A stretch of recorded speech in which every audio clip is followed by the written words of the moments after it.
Mesdames et messieurs, bonjour et bienvenue à Accès Innovation. Accès Innovation est une série d'entrevues qui ont pour but de présenter les beaux projets et découvertes dans l'ingénierie de partout dans le monde. Le podcast sort 2 fois par mois, les mardis sur YouTube, Spotify, Apple Podcasts et autres. Nous projetons notre regard aujourd'hui vers de récentes actualités dans le domaine spatial. Mon nom est Émile Demers et je suis accompagné de mon ami Samuel Lemieux qui fait son grand retour à Accès Innovation. Re-bienvenue. Salut! Yeah! Il faudrait mettre le clap dans le soundboard du PodTrack. Après un long moment d'absence. Ben oui, ben c'est ça, là, je l'ai ajouté, puis je t'avais demandé à l'avance si c'était correct, mais tu sais, est-ce que tu peux nous parler un peu de pourquoi tu étais absent du podcast? Ça peut être intéressant peut-être pour certaines personnes en ingénierie. Oui, effectivement. En fait, je suis quelqu'un qui aime beaucoup faire plein de choses en même temps, puis j'ai commencé une maîtrise au début de la COVID, là, en 2020. Fait que je faisais ça, je travaille dans le domaine de l'ingénierie depuis ma graduation du bac. Mais la maîtrise, c'est ça, je faisais ça les soirs, les fins de semaine. Puis jusque-là, ça allait bien, mais cet hiver, il y avait le projet de terminale, là, qui est une grosse épreuve où est-ce qu'on doit écrire un essai en 15 semaines sur tout ce qu'on a appris lors de la maîtrise. Donc, moi, je fais une maîtrise, je fais un MBA, une maîtrise en administration des affaires, puis concentré en profil gestion stratégique de projet. Donc, c'était une écriture d'un mémoire, mémoire/essai. C'est plus un essai vu que un mémoire, ça va être dans des maîtrises de recherche. Au MBA, on dit plus un essai. Puis on a 15 semaines là, pour faire une revue de littérature, faire des entrevues avec des gestionnaires. Puis ça mobilisait quand même beaucoup de temps. Ouais. Ils disent qu'il faut que tu mettes à peu près 21 heures par semaine là-dessus, 27 heures, je pense. Puis avec le travail, là, ça commençait à faire pas mal de trucs à gérer. C'est pour ça que j'ai pris un petit recul du podcast le temps d'une session.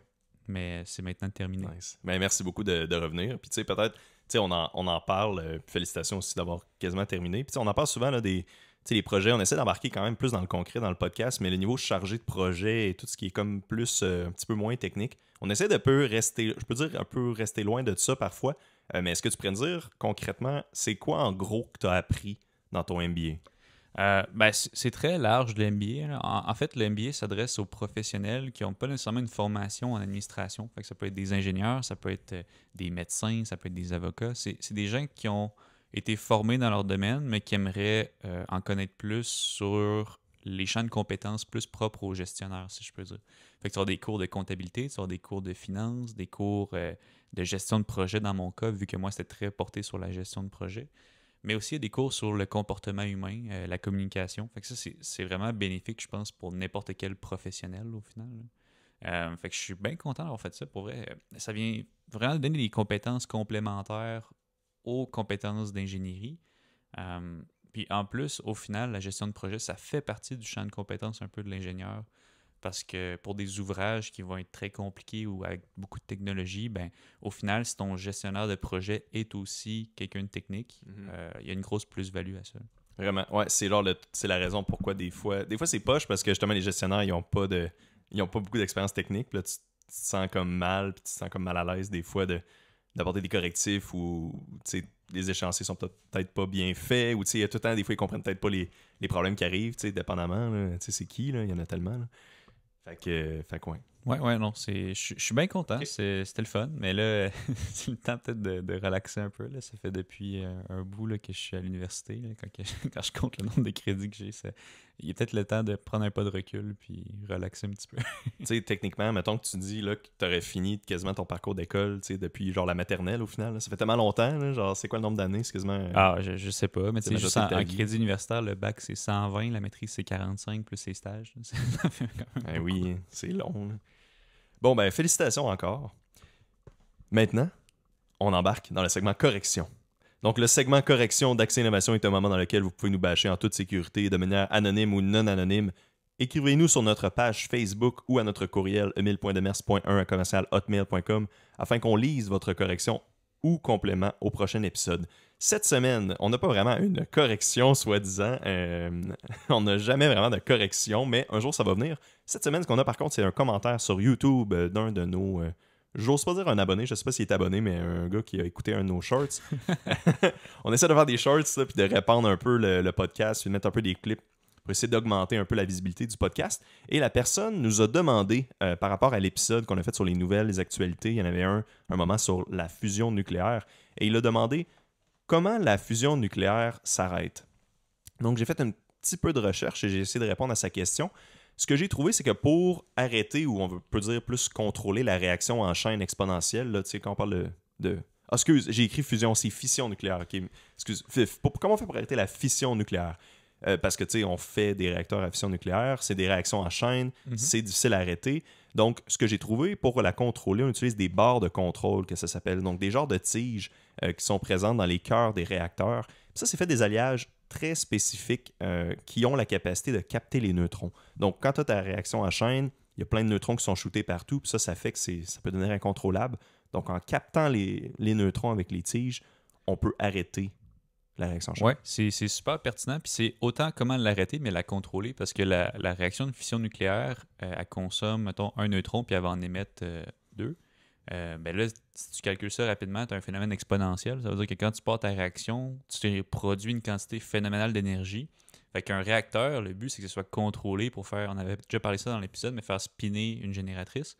Fait que même quand que le réacteur fonctionne, les barres sont en activité, puis ils vont venir capter une certaine part de neutrons pour avoir un neutron émis, puis après ça, capter un des deux neutrons pour pas que la réaction elle s'emballe puis elle devienne incontrôlable. OK, il y a vraiment un nombre précis de neutrons, là, il y a comme un calcul. Leur but au début, c'est que la réaction commence, puis après ça, il faut qu'elle soit constante, il faut qu'elle génère de l'énergie de manière constante. Fait que leur but, c'est pas non plus que la réaction s'emballe, puis elle ait l'effet. Tu sais, une bombe atomique, au final, c'est une réaction exponentielle non contrôlée. Une station pour produire de l'énergie, il faut que ce soit contrôlé. Excellent, mais ouais, merci d'avoir amené justement ton grain de sel. C'était toi qui avais parlé en plus de ce sujet-là. Donc, merci beaucoup aux auditeurs qui nous écrivent des commentaires ou qui nous posent des questions. J'apprécie énormément et on va continuer de les adresser au podcast. Ensuite, hier avant de me coucher, j'ai lu un petit article de Le Soleil. Là, j'ai oublié l'auteur, je m'excuse. L'article, excusez-moi, s'intitule « Lévis à l'ère du numérique et de l'innovation ». Donc, c'est écrit par... tu vois, là, je suis dessus, j'essaie de voir, mais c'est même pas écrit. Ou c'est peut-être écrit à la fin. En tout cas, rédaction, Diane Laberge. Donc, merci Diane pour ce bel article. Donc, en gros, là, les points clés, là, je vais lire un petit peu le résumé puis quelques points clés. Avec quelques 5100 places d'affaires, dont plus de 300 dans le secteur de la fabrication, Lévis est en pleine effervescence. Au-delà de voir un nombre grandissant d'entreprises passer en mode numérique, son data park poursuit son expansion avec l'accueil éventuel d'un centre d'innovation d'avant-garde. Lévis a toutes les cartes en main pour s'affirmer en tant que leader en innovation technologique. Donc, qu'est-ce qu'ils ont fait concrètement? Donc, ils ont créé un poste permanent pour le soutien à l'innovation des entreprises. Aussi, il y a un data park là, à Lévis là, qui est comme en ses débuts. Une zone de 1,5 million de pieds carrés entièrement dédiée à des centres de recherche ou des entreprises dédiées à la recherche en intelligence artificielle. Et par rapport à ça, l'entreprise Qscale, l'un des premiers à s'être installé dans ce parc technologique, est en route pour construire le plus grand centre de traitement de données et de supercalculateurs au Québec. Donc, c'est pas rien quand même, tu sais. Et Accès Innovation, on est un podcast lévissien. On est le meilleur, on est le plus grand podcast d'ingénierie lévissien. Numéro 1 dans les podcasts d'ingénierie lévisier. Exact. Puis elle a oublié de nous mentionner, c'est pas grave, c'est bien correct. Tu sais, je veux dire, la prochaine fois, peut-être qu'elle va nous mentionner, mais. Non, c'était un peu une joke, là. Mais ouais. fait que je trouvais ça intéressant. J'ai juste vu ça, puis je me disais, je vais juste l'ajouter au début comme une petite introduction. Je sais pas qu'est-ce que t'en penses. Tu t'es pensé par rapport à ça. Ouais, ben, je pense que ça fait un pont avec notre épisode sur l'industrie 4.0. Cet article-là parle des centres de données, mais parle aussi de toute la numérisation puis l'innovation technologique dans la production. Fait que ça fait vraiment industrie 4.0. Puis pour les centres de données, ben, je pense que le Québec, en général, est une belle terre d'accueil pour ce genre d'entreprise-là. Notre électricité ne coûte pas très cher. Puis l'hiver, il fait très froid. Fait que ça permet de moins climatiser les centres de données. Parce qu'un centre de données, c'est beaucoup de serveurs qui vont rouler, qui vont générer de la chaleur. Vraiment beaucoup de chaleur. Fait que quand on regarde un centre de données, là, portez attention au toit. Sur le toit, là, vous allez voir des immenses unités de climatisation. Fait que, ben, si il fait très froid l'hiver, ça fait un coût de moins à opérer. Puis c'est plus écologique aussi. Puis allié, comme je disais, à l'électricité qui est vraiment pas chère, ben, ça fait en sorte que ça attire de l'investissement pour des centres de données au Québec. Ça, c'est une bonne nouvelle pour nous. Okay. Je pense que c'est un secteur qui va être de plus en plus en vogue, avec l'info nuagique notamment. Ouais. Ça va pas arrêter de sitôt. Excellent. Ensuite, le segment « Le prix est correct » avec Alexandre Desmarteaux. Alexandre n'est pas présent aujourd'hui, mais vous me connaissez, je ne peux pas faire de segment « Le prix est correct » malgré cela. Donc, Sam, je t'ai préparé un petit quelque chose. On fait ça rapidement. Donc, je me suis informé, là, on va parler de SpaceX, on va parler de l'espace, de fusée puis tout ça, fait que je me suis dit que j'allais regarder le prix d'un engin SpaceX Merlin 1D. Donc, ça, c'est le moteur qu'ils ont utilisé pendant un certain temps, qui était le premier stage dans leur fusée, là, donc dans la Falcon 9 et la Falcon Heavy. C'est le moteur, le prix estimé de construction. Donc, eux, SpaceX, évidemment, les prix fluctuent souvent. En dollars US, il faut que tu estimes le prix de moteur Merlin 1D. Puis l'estimation, tu sais, je vais donner comme, je vais être gentil sur la correction là, parce que c'est une ordre de grandeur et ce que j'ai trouvé, c'est une estimation maximale. Donc, ils disent le prix est sûrement en dessous de ça. Mais c'est à peu près autour de ça. Je sais pas si c'est clair. Oh ouais. Bon. C'est tricky parce que est-ce que le prix, on voudrait savoir le prix pour le construire la première unité, donc incluant les prix de développement ou simplement pour les fabriquer en série? C'est une bonne question. Ça, dans ce cas-là, à ce moment-là, il y en avait fabriqué à peu près 200, je pense. OK. Donc, c'est le prix des fabriqués. C'est pas le prix des ventes, je pense pas qu'ils les vendent, là, mais le prix des fabriqués en série. Après à peu près les 200 coûts de développement unités. sont déjà amortis sur 200 unités. Oui, on pourrait dire... Bon. Ouais, c'est ça. Ben, on est en millions, ça c'est sûr et certain. Après ça, je pense qu'on est à plus de 10 millions. J'aurais tendance à dire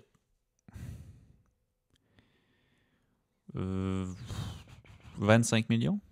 T'es dans le très, très bon ordre de grandeur. Moi, j'avais 1 million, moins d'1 million, qu'ils disent. Mais c'est l'ordre de grandeur. Ah, tu sais, je suis très loin en fait. Là. Ben, t'es loin, mais tu sais, en même temps, je veux dire, comment tu peux estimer ça? Puis tu sais, dans le fond, ce qui est intéressant, c'est que les estimations, c'est basé sur ce que SpaceX a dit et qu'est-ce qu'ils chargent pour des lancements. Fait qu'ils ont essayé de faire d'aller à l'envers puis d'enlever souvent une marge d'économie et tout ça. 1 million. Beaucoup moins cher que je m'attendais. Ouais, hein? Puis aussi, ben là, il y a une autre version, la version Merlin 1D Vacuum, qui estime à moins de 2 millions. OK. Puis ça, c'est un réacteur qui sert à un lanceur de SpaceX. Ouais, c'est ça. Puis tu sais, je vais te montrer, puis je peux peut-être genre mettre l'image aussi, là, tu sais. Puis là, il faut que je scroll pour montrer l'entièreté parce qu'il est tellement énorme. OK, ben je m'attendais à plus gros que ça, on dirait. Ouais, mais c'est ça. Ben ça, c'est intéressant. On va pouvoir en parler. Tu sais, on va embarquer dans le sujet. Les fusées SpaceX, mettons la plus grosse, le Starship, qu'ils ont lancé récemment, pendant que je courais, je pense que le diamètre, c'est genre 9 mètres. Puis là, pendant que je courais, j'étais comme, OK, je viens juste de courir le diamètre. Il me semble que c'est pas tant gros que ça. Genre. Fait que, tu sais, en tout cas, peut-être que je m'avance aussi, là, mais ouais, je m'avance un peu, en fait, là, mais ouais, on pourra en parler. Là. Ben, que, voilà. 9 mètres, moi, je trouve que 9 c'est quand même très gros là, pour de quoi qui est supposé décoller. Ouais, oui, mais tu sais, dans ma tête, c'était comme gargantuesque. Tu sais, dans ma tête, là, je sais pas pourquoi j'imaginais, tu sais, genre... Je sais pas, je sais pas comment large, là, mais c'est vrai. Non, t'as raison, c'est gros. Je serais pas capable de faire ça, là, tu sais. Ouais. Clairement, là. Ben, faut toujours se garder en tête qu'il faut que ça décolle, faut que ça réussisse à vaincre l'attraction terrestre. Là, fait que Ouais, c'est ça, ben oui. plus c'est gros, plus c'est tough. C'est définitivement le cas. Ben, en tout cas, fait que voilà, ça conclut un peu notre préambule, justement. Fait qu'on va continuer, donc on va embarquer un peu dans on peut dire, le gras du sujet. Donc, cette semaine, il y a eu beaucoup, ben en fait, dans les mois qui arrivent, là, il y a eu beaucoup de nouvelles reliées à l'espace, Space 2.0, SpaceX, les lancements, les astronautes, tout ça. Fait que là, on a cru bon de faire un petit épisode là-dessus, sur les innovations récentes là-dedans, ou plus les nouvelles récentes aussi. Ouais, ben je pense que ce qui a vraiment sparké notre intérêt de faire un épisode là-dessus, c'est le test de décollage de Starship. Fait que ça, c'est super intéressant. Puis on pense aussi peut-être plus loin vous parler d'Artemis, qui est un programme qui est aussi super à se renseigner dessus. Je pense que il y a un nouvel engouement pour l'espace en général, là, autant à des grosses missions comme Artemis que l'espace plus commercial. Là. On pourra en parler si tu le souhaites. Ben oui. Puis tu sais, c'est ça, l'espace. C'est comme un domaine que, mettons, je le dis souvent, je pense que je l'ai mentionné souvent dans le podcast, quand je commençais à regarder dans quoi je voulais aller, c'est vraiment l'espace qui me passionnait à ce moment-là. Interstellar était sorti pas loin de ça, un film tellement insane, que là, je me disais, je veux vraiment aller en aéronautique ou en mécanique pour essayer de faire le pont. Là, finalement, ça s'est pas vraiment avéré, puis on dirait que c'était un peu un rêve, une bulle qui a peut-être pété, ou, tu sais, même si on a des entreprises à Québec qui travaillent là-dedans, puis je pourrais peut-être travailler là-dedans, un jour, c'est pas vraiment quelque chose qui m'intéresse autant qu'avant. Mais, tu sais, toi, tu restes tellement informé des nouvelles puis tout que t'as vraiment l'œil puis le pouls sur la situation actuelle. Fait que je pense que c'est vraiment bien qu'on t'aille pour cet épisode-là. Ben, je pense que c'est de quoi qui intéresse tout le monde en général. Moi, ça m'a toujours intéressé. Là, depuis au cégep, quand il y a des cours options, j'ai pris le cours d'astrophysique, puis j'aime vraiment beaucoup ça. J'aime faire de l'observation aussi avec un télescope. J'aime ça. J'aime le domaine de l'espace en général. Mais tu sais, je pense que même quelqu'un qui n'est pas nécessairement passionné de ça, tu y en parles, puis tu viens tout de suite capter son attention. C'est facile, ouais, c'est accrocheur quand même. Ouais, comme vraiment. domaine. OK, donc, je vais commencer. Donc, premièrement, on avait, c'est ça, donc des petites nouvelles par rapport à SpaceX Starship, donc le test de vol que vous avez probablement entendu parler. Donc, le 20 avril 2023 a eu lieu le premier vol de la fusée de SpaceX Starship, qui serait ultimement le véhicule pouvant transporter la plus lourde charge en orbite basse, donc à 100 tonnes, et ce, de manière réutilisable. Donc, c'est ça qui est intéressant là-dedans. Suivant une perte de contrôle de l'engin de catégorie super lourd, l'équipe a activé l'autodestruction, ce qui a mené à un show intéressant et sécuritaire. Donc là, il y avait certaines personnes qui disaient « Ok, c'est un échec », mais tu sais, selon toi, c'est-tu vraiment un échec, le test, ou ça peut être considéré comme une réussite quand même, considéré ce qu'ils ont fait? C'est une prémisse intéressante. Là. Vraiment, il faut savoir que Starship, c'est un spacecraft. Fait que c'est ce qu'il y a au bout de la fusée. Littéralement un vaisseau. C'est là que les gens vont être. Mais tout ce qu'il y a en dessous, quand les gens imaginent une fusée, la partie du bas, ça, c'est le lanceur. Le lanceur, lui, c'est Super Heavy, son nom. Fait que SpaceX, eux, ils ont développé Starship et Super Heavy. Puis, les deux ont déjà été testés séparément dans le passé, sauf que là, c'était la première fois qu'ils intégraient Starship, fait que le vaisseau, sur le lanceur Super Heavy. Les deux ensemble. Sinon, ils ne lançaient pas Starship, ça veut dire avant. Ils faisaient des tests fonctionnels, oui. Parce que Starship peut se propulser, puis Super Heavy peut se propulser. Le lanceur, son rôle, c'est vaincre le plus gros de l'attraction terrestre. Fait que c'est lancer, il y a beaucoup, beaucoup de puissance, il va lancer l'engin, l'assemblage des deux ensemble. Puis à un moment donné, il va y avoir un détachement où est-ce que le lanceur va se détacher, puis Starship va progresser seul ensuite. OK. Donc, c'est ça. Ça, puis aussi, il y a le fait que SpaceX, ils ont un peu révolutionné le domaine de l'espace. Parce qu'avant, les agences, c'était surtout les agences spatiales qui faisaient ce genre de mission-là. Puis, elle a designé un lanceur, puis un spacecraft. Puis, le lanceur était souvent jetable. C'est-à-dire qu'il y avait une propulsion, il y avait un détachement. Puis le lanceur allait retomber quelque part sur la Terre, de manière contrôlée, bien sûr. Mm-hmm. Mais le lanceur n'était plus vraiment bon à être utilisé. Tu perds tout ça, là, tu perds tout ce morceau-là, ce chunk-là. C'est exact. Fini. Là. C'est très long à faire. Tandis que SpaceX, eux, ils ont réussi à faire des réatterrissages. Fait que le lanceur lance, il y a un détachement, puis le lanceur est capable de réatterrir droite sur des pattes faites pour ça. Wow. Fait que ça a été fait plusieurs fois. Là. C'est déjà en fonction, notamment avec les missions Falcon, il me semble. Puis ça, c'est des beaucoup plus petits lanceurs. Là, ils veulent faire la même chose avec Super Heavy, qui est immense. Fait que ça, c'est un autre challenge complètement. Super Heavy, c'est ridicule à quel point c'est vraiment plus gros que les lanceurs précédents. J'avais noté que c'était dans la catégorie super lourd, donc un payload de 50 tonnes et plus. Là, ils disent que c'est 100 tonnes, je pense. Je pense qu'au début, ils visaient 150 tonnes puis qu'ils ont comme réajusté à 100 tonnes peut-être. Là. Ouais. Puis tu sais, pour donner une idée, j'avais mis un graphique dans notre affaire, je pourrais peut-être le mettre à l'écran, mais tu sais, ils montrent tous les véhicules de catégorie super lourd, donc il n'y en a pas énormément. Là. Il y en a pas, il y a quelques programmes là, en cours. Là. Il y a Tesa sur ta photo que j'ai de voir d'ailleurs. Là. Il y a les Chinois qui travaillent sur Long March, qui est un lanceur super lourd. Il y a Super Heavy de SpaceX. Puis il y a SLS, le SLS Block, on va en parler plus loin quand on va parler d'Artemis. Fait qu'en tout cas, il y a plusieurs lanceurs, super lanceurs qui sont en développement. Puis pourquoi, en fait, c'est que en ce moment, l'homme explore des régions quand même assez près de la Terre. Là. Donc, on parle, mettons, de lancer des satellites en orbite basse ou même en orbite un peu plus loin. Ou notre plus gros accomplissement, c'est d'être allé sur la Lune. La Lune, c'est pas si loin que ça. Quand on est allé sur la Lune, un voyage, si on décolle puis on se rend jusque-là, ça prend 2 à 3 jours, mettons. Et là, dernièrement, vous en avez peut-être entendu parler, mais l'homme aimerait ça aller sur Mars. Mars, c'est un autre game. On parle de 6 à 7 mois. OK, fait que en termes de fois, c'est comme. C'est ça, c'est genre, je sais pas, comme une vingtaine de. Non, pas une vingtaine, mais genre une cinquantaine, soixantaine de fois. Là, c'est vraiment beaucoup plus loin. Fait que ça, qu'est-ce que ça implique? Ben, ça prend des lanceurs qui sont capables de lancer des spacecraft plus spacieux où est-ce qu'on peut avoir des ressources, là, parce qu'il faut que des astronautes survivent pendant 6 à 7 mois. Fait que le spacecraft est plus gros. Puis en plus, on veut, vu qu'il est plus gros, ça prend une plus grosse poussée. Fait qu'il y a toute une espèce de mécanique d'essayer d'être capable de lancer des gros engins dans l'espace. Fait que c'est un peu ça qui me motive autant les agences spatiales américaines, chinoises, puis SpaceX à développer des super lanceurs. C'est ça, c'est intéressant comme objectif, tu sais, ça a l'air quasiment... ça a l'air quasiment comme de la science-fiction parce que je m'en rappelle, il y a des films comme le Martien, que ça, c'est un gars qui va sur Mars, puis là, c'est un film. Puis là, dans ce temps-là, la NASA disait qu'il y avait des objectifs d'aller sur Mars, puis on dirait que c'est tout en repoussé. Puis là, SpaceX, avec ce qu'ils font, même si oui, c'est tout en repoussé, leur date, là, Elon Musk a tendance à donner des dates, on dirait, un peu d'avance, mais il y a vraiment, on dirait, une nouvelle game dans la question. Je pense que c'est toi qui m'avais dit ça, de privatiser l'espace aussi, là, je pense.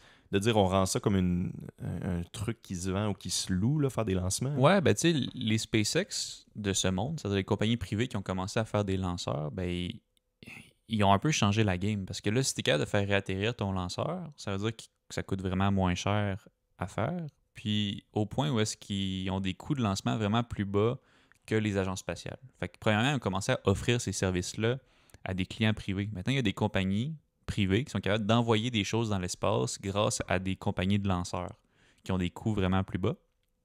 Puis en plus, ces mêmes compagnies de lanceurs-là, ils ont des coûts tellement plus bas que les agences spatiales qui se sont mis à offrir leurs services aux agences spatiales. Fait que la NASA utilise les services de SpaceX pour lancer des choses dans l'espace. Wow! Mais ça, on va en parler en plus plus tard, là, mais il y a un point intéressant relié à ça que je ne vais pas mentionner tout de suite. Là, mais... Puis, juste pour compléter sur le... Quand je disais c'est 6 à 7 mois se rendre sur Mars, là, en termes de kilomètres, là, c'est 140 millions de kilomètres. Fait qu'essaie de figurer ça dans ta tête. Hein. Genre aller à Montréal, c'est 200, 250, 300, je trouve ça long des fois. C'est énorme. Puis tu sais, l'affaire aussi, c'est quand tu lances de quoi dans l'espace, tu as une vitesse, mais à un moment donné, quand tu es dans le vide, tu as ta vitesse que tu as conservée, mais c'est tough. Tu peux pas vraiment accélérer plus. Tu peux plus vraiment te propulser. Fait que là, tu as ta vitesse que tu as réussi à atteindre en quittant la Terre. Fait que c'est pour ça c'est long, parce que tu atteins une vitesse terminale, puis à un moment donné, tu peux pas aller vraiment plus vite que ça. Tu fais juste comme te catapulter dans la sans-gravité, puis tu t'enlignes comme c'était mon début, puis après tu calcules où est-ce que tu vas arriver, puis tu essaies de maintenir ce cap-là. Tu es capable d'avoir des petites propulsions auxiliaires pour te réorienter, mais la grosse propulsion pour accumuler encore plus de vitesse, ça se fait plus vraiment à partir d'un certain point. Ouais, okay. Là, il y a des mécaniques qui sont capables de faire, c'est-à-dire utiliser l'effet catapulte. Là, je dérive du sujet, là, mais si tu t'orientes sur quelque chose qui a une gravité, tu es capable de faire un tour complet de ça, puis après ça, quitter sa gravité pour avoir une espèce d'effet catapulte qui va te donner un petit peu plus de vitesse. Okay. Puis ça, c'est de quoi qu'ils veulent faire pour se rendre sur Mars, c'est-à-dire aller prendre un effet catapulte. En fait, je sais pas s'ils vont le faire, mais ça a été discuté. Aller utiliser un effet catapulte autour de la Lune pour aller vers Mars. S'envoyer. OK. Wow. C'est définitivement grandiose, puis j'ai hâte de voir où ça va aller. Il y a un truc intéressant que je lisais par rapport à ça aussi, que je pense que c'est quand même pertinent pour le podcast, c'est que la fusée est développée à ciel ouvert. Puis je pense que d'habitude, c'était pas le cas pour la NASA, les fusées comme ça. Je pense qu'ils faisaient ça dans genre des gros entrepôts, puis là, dans ce cas-là, ils développent comme à ciel ouvert, puis tu peux comme aller voir si tu veux. Là, je sais pas exactement c'est où, je pense que c'est en Floride. Probablement, tu peux aller prendre des photos, puis tu peux aller regarder le développement, comment ça monte. Je sais pas exactement c'est où non plus, mais ce que tu dis, c'est vrai, là, il y a deux philosophies complètement différentes. Là où est-ce que les agences spatiales, ils vont prendre leur temps de développer quelque chose qui va marcher quasiment du premier coup. La raison du pourquoi, c'est que c'est l'argent des contribuables. Les agences spatiales sont financées par les taxes et les impôts du pays dans lequel elles œuvrent. Donc, il faut qu'ils lancent des engins qui ont une certaine qualité et qui vont fonctionner. SpaceX, c'est de l'argent privé, c'est-à-dire qu'eux sont plus motivés par le time to market puis tout de suite lancer les choses le plus vite possible. Fait que ce qu'ils vont faire souvent, c'est qu'ils vont faire un produit minimum, ils vont le lancer, ça va probablement briser, puis ils vont analyser pourquoi ça l'a brisé. Ils vont en reconstruire rapidement un deuxième en corrigeant ce qui a brisé, puis ils vont faire un deuxième essai.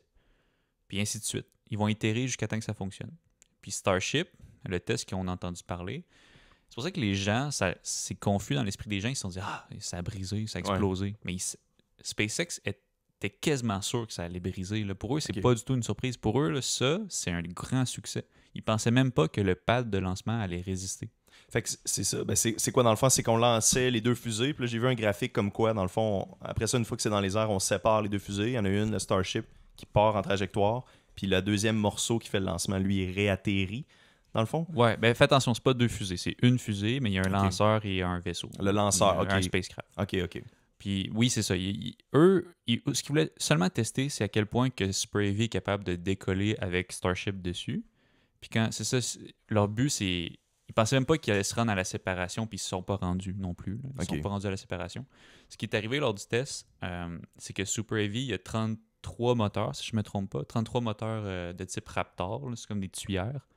Puis au décollage, ça a fini qu'il y en avait 27, je pense, qui étaient fonctionnels à un certain moment. OK. À peu près à 30 km d'altitude.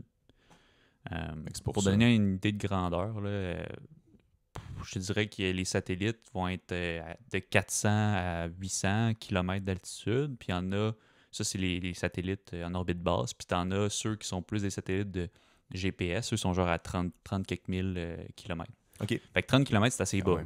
Fait qu'à 30 km, il restait 27 réacteurs en fonction. Puis là, ben, vu que la poussée était inégale, la fusée s'est mise à faire des spins. Fait qu'elle spinait dans les airs. OK. Fait que pour eux, ben, c'est un succès parce que ça a réussi à décoller, mais en même temps, ils ont vu que les réacteurs, il est arrivé un problème, puis il y a des réacteurs qui sont éteints. Fait que là, il va falloir qu'ils corrigent ça pour le second lancement. C'est comme la fiabilité rendue là, que peut-être que peut-être c'est un pourcentage d'erreur, peut-être qu'il y a une autre faille qu'on connaît pas. Il peut y avoir plein de choses. Ouais. C'est pour ça qu'il y a des investigations poussées qui vont suivre de ce test-là. Mais tu sais, c'est au point que, c'est ça, je te dis, SpaceX, ils ont dit qu'eux, ils étaient juste surpris que le pad de lancement ait réussi à pas fondre. Ouais. 33 réacteurs qui fonctionnent simultanément. Ils pensaient que l'espèce de structure métallique qui tient la fusée en place avant qu'elle décolle, ils pensaient que ça allait fondre tellement qu'il y a d'énergie qui est émise. Ça a marché finalement. Ça a tenu, ça a lancé. C'est très intéressant. Mais regarde, j'avais quelques petits faits encore intéressants par rapport à ça pour conclure conclure ce segment-là. Là. Donc, on parle d'une hauteur totale, donc la fusée, c'est ça, le terme, les deux ensemble, c'est fusée, de 120 mètres. Ensuite de ça, le poids total, 5000 tonnes, donc 11 millions de livres. Un diamètre de 9 mètres, comme j'avais mentionné tantôt, quand je courais, 9 mètres, ça paraît comme pas long, mais là, c'est ça quand tu t'imagines que c'est vraiment haut, puis tout, puis que ça s'en va dans l'espace, mais c'est énorme. Au maximum, la section Super Heavy fait 16,7 millions de livres de poussée. La section Starship en fait 3,5 millions de livres de poussée. Donc, 16,7 millions de livres de poussée, c'est fou ce que ça prend genre, pour te lancer dans l'espace. Ouais. Puis, ben, ce qu'on avait peut-être à apporter pour terminer cette section-là, c'est que le fameux test, le but, ça n'a jamais été d'envoyer ça dans l'espace. Ça a toujours été que, ben, pour le test en tout cas, là, que ça décolle. Le but initial, c'était de faire 1h30 de vol. Faire 3/4 d'orbite terrestre à 235 km d'altitude. Ça devait ensuite réatterrir à Hawaï. Ça partait du Texas pour se rendre à Hawaï. Puis ben, finalement, ben, comme on a parlé, ça n'a pas super bien fonctionné. À 30 km d'altitude, il y a eu des spins. Et là, ça spinait quand même longtemps. Puis là, c'est encore, pour moi, c'est flou. Là. Je ne sais pas si tu as vu l'info finalement, mais quand on avait écrit, c'était pas encore confirmé à quel point c'était dessus. Est-ce qu'ils ont attendu avant de détruire la fusée ou le mécanisme d'autodestruction n'a pas nécessairement fonctionné? On ne sait pas encore. Mais tout ça pour dire que le but, c'était que la fusée explose en vol pour pas qu'elle retombe quelque part sur la Terre.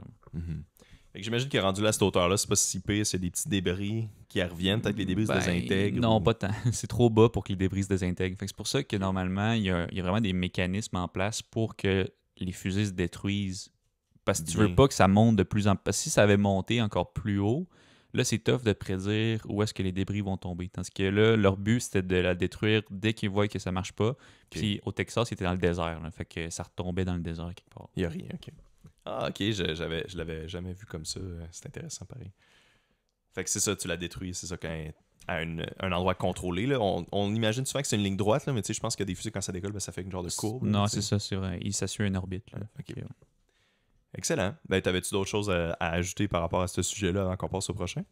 Non, mais le prochain sujet fait beaucoup de liens. Là. On voulait parler d'Artemis. Oui, donc, l'équipe d'Artemis 2 dévoilée. Donc ça, c'est plus une nouvelle qui est un peu reliée à ça. C'est comme juste une excuse d'en parler, honnêtement. Okay. Fait que tu pourras nous Ben, partager. moi, je trouve ce que t'as qu'il y a là-dessus. ça, mais il y a le fait que Starship est très intimement lié à Artemis. Fait que ça Ben fait un oui. pont entre les deux. Mais ça, c'est tout récent en plus. Ça. En tout cas, je veux pas donner le punch tout de suite. Là. Mais garde, ok, fait, que je vais lire le petit truc que j'avais préparé. Donc, le 3 avril 2023, la NASA a dévoilé la première équipe sous la bannière Artemis, une série de missions centrées sur la Lune. L'équipe est composée d'astronautes de la NASA Reid Wiseman, Victor Glover et Christina Hammock Koch, ainsi que de l'astronaute de la CSA, donc un Canadien, Jeremy Hansen. La mission de 10 jours a plusieurs objectifs, donc lancer la fusée Space Launch System, prouver les capacités des systèmes de life support de l'Orion et valider les capacités techniques requises pour que les humains vivent et travaillent dans l'espace lointain. Le lointain est important là-dedans. Donc, voilà. Puis là, c'est ça, par rapport à ça, ce que tu as trouvé puis que je savais pas, c'est que le 16 avril, la NASA ont annoncé d'avoir choisi Starship pour Artemis. Ouais, c'est là que ça. c'est important de démêler les choses. Le but d'Artemis, en fait, c'est d'aller sur la Lune. On veut retourner sur la Lune. Ça fait depuis les années 60, je pense qu'on l'a pas fait, ou peut-être je me trompe, mais ça fait très longtemps qu'on n'est pas allé sur la Lune. Puis on désire refaire ça. On veut mettre en orbite lunaire une station spatiale, un peu comme celle qu'on a autour de la Terre, mais là autour de la Lune. Puis éventuellement, on veut utiliser ça comme un gateway. Ça veut dire qu'on veut qu'il y ait des... on peut se ravitailler sur la station lunaire pour ensuite aller vers Mars, éventuellement. C'est comme un point interstitiel, comme tu nous avais déjà Ouais, mentionné. exact. On va faire une base. Une base lunaire pour être Là. capable de mieux partir vers d'autres places. Mars, dans ce cas-là. Parce que la Lune, c'est quoi? Il y a moins de gravité, donc c'est plus facile. Ouais, la puis- gravité de la Lune est à peu près 1/3 de la gravité terrestre. Fait que ça fait en sorte que c'est vraiment moins difficile de décoller à partir de la Lune. Mhm. Mais bon, il y a plein d'autres challenges techniques qui viennent. Fait que je ne vais pas Ouais. trop non plus m'avancer sur à quel point que c'est encore... On veut commencer par mettre une station lunaire, puis peut s'en servir éventuellement comme gateway, mais tu sais, le premier but, là, on se concentre vraiment sur retourner sur la Lune, puis mettre une station en orbite autour de la Lune. OK, donc là, c'est ça. Fait que... Ah, ben, continue, ouais. Puis ouais, c'est ça. Fait que tu as dit le lanceur Space Launch System, ça c'est le lanceur SLS, on en a parlé un peu plus tôt dans l'épisode. C'est un autre lanceur Super Heavy qui est développé cette fois-ci pas par SpaceX, mais par la NASA. Fait que c'est la même chose que Super Heavy de SpaceX, mais développé par la NASA. C'est un très gros lanceur, puis dans les tailles, ça se ressemble pas mal aussi.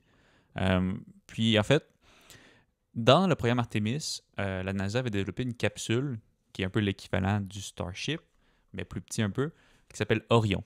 Le but de la NASA, c'était d'embarquer Orion sur SLS, puis faire la mission d'aller sur la Lune.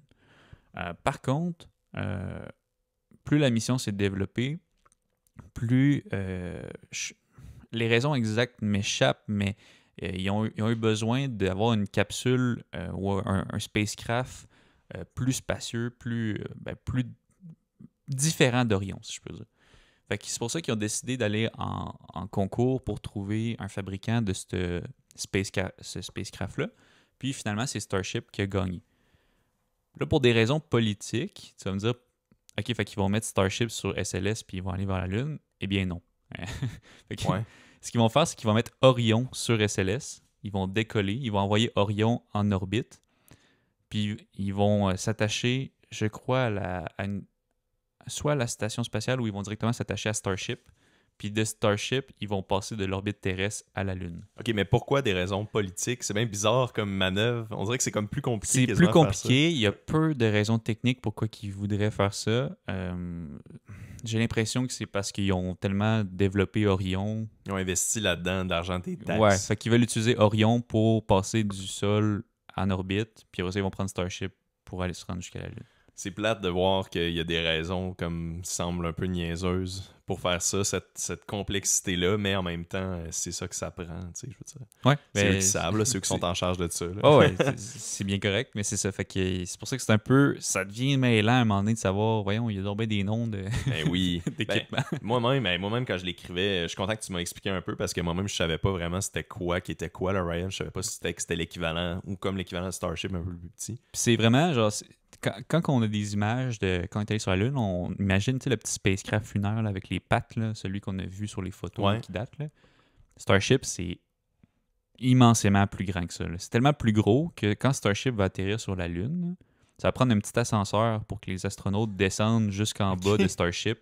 Puis là, il y a une porte qui va ouvrir puis ils vont être capables de sortir sur la Lune. J'étais sûr que c'était comme une mini capsule, justement, Non, qui serait c'est inconfortable. puis tout. immense. Fait que c'est pour ça qu'il y a des photos concept là, où est-ce qu'on voit le petit ascenseur, où est-ce que les astronautes descendraient à la surface de la Lune. Je vais juste prendre une note pour peut-être mettre une image de Ouais. ça. Wow, ok. Donc, c'est quand même grandiose, pareil. Là.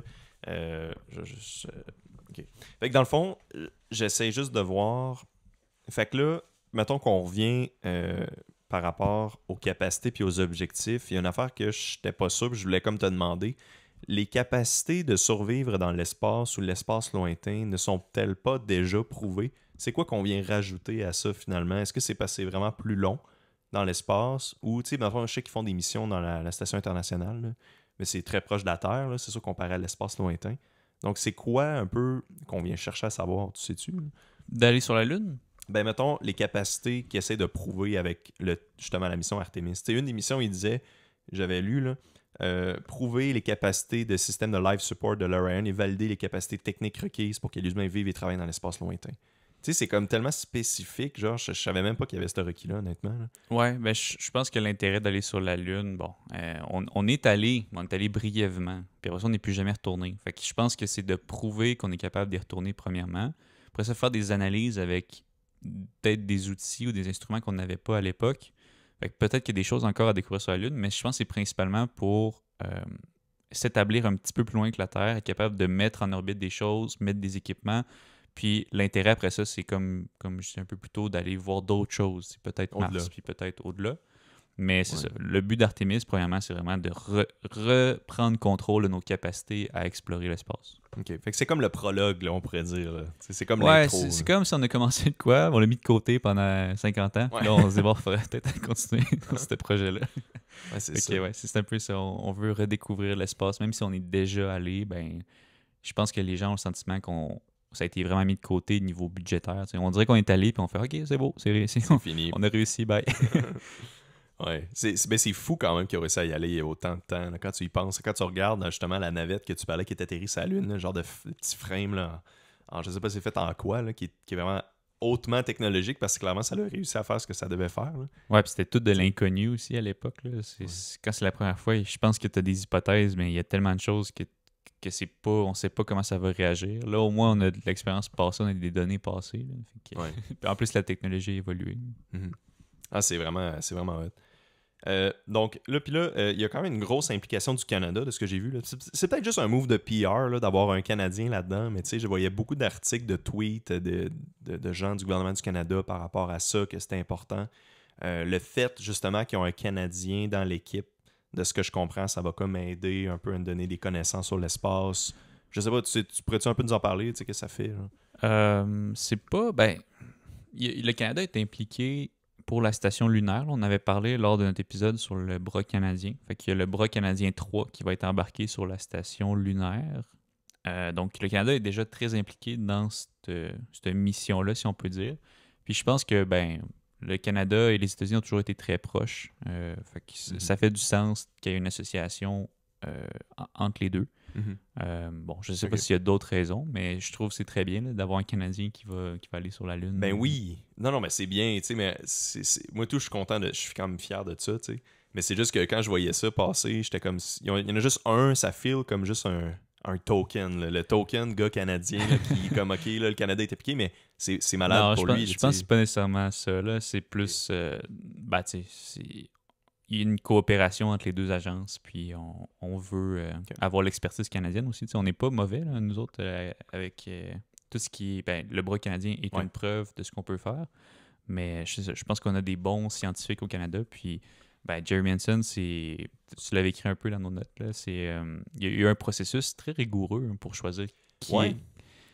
Ben, qui va y aller, mais aussi juste pour choisir les astronautes. Là. C'est un processus de longue haleine de devenir astronaute. Ça a l'air très compliqué de devenir astronaute d'un point de vue externe. Là. Ça passe par un concours. Donc, ils commencent, ils ont énormément beaucoup de candidats. Ils vont pouvoir passer des tests. Pour ça, ils vont réduire à une centaine de candidats. Il va y avoir encore plus de tests. Pour ça, ils vont réduire encore plus à une vingtaine ou une trentaine de candidats. Puis encore plus de tests. Puis au final, ils en gardent 2, je pense. Là. Quand Jeremy a été nommé astronaute de la CSA, je pense qu'il y avait une femme avec lui aussi qui avait été nommée en même temps. Son nom m'échappe malheureusement.